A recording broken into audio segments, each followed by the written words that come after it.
Richard II. Major characters: King Richard II, self absorbed, oblivious, and doomed. Henry Bolingbroke, capable, convincing, and determined to take the throne from Richard. The story. The play opens in the court of Richard II, a stately but young king who spends excessive money on the latest fashions and his close friends, raises taxes to support frivolous wars, and is out of touch with his country's commoners.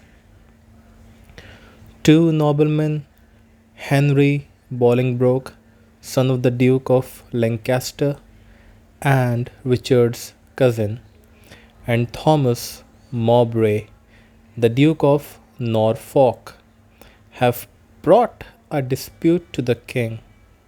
Bolingbroke has accused Mowbray of misusing funds given to him by Richard for military purposes, and of the recent murder of the Duke of Gloucester, which was likely ordered by the king himself.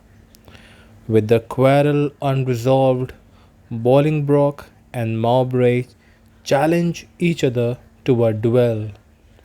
Before the fight actually begins, though, Richard stops everything and declares that Bolingbroke is to be banished from England for a period of 6 years and Mowbray for the rest of his life.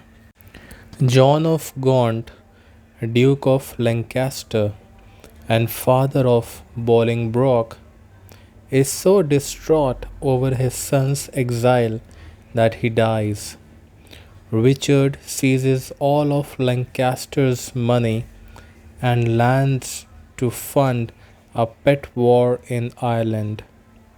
Upon hearing the news of his disinheritance, Bolingbroke decides to assemble an army, return to England, and overthrow Richard, who has departed for Ireland. Bolingbroke is aided in his efforts by many noblemen, who are also disgruntled by Richard's poor governance, decisions, and selfish practices. The turnover in power is relatively peaceful, with no battle ensuing. Bolingbroke and his followers captured Richard in Wales and go back to London. Bolingbroke declares himself Henry IV and imprisons Richard in a remote area of North England. Newly crowned, Henry orders the execution of nearly all of Richard's supporters. The Duke of Armagh, cousin to both Bolingbroke and Richard, though loyal to Richard, plots to poison Henry, but fails. Acting on a vague suggestion from the new king, Axton kills the imprisoned Richard.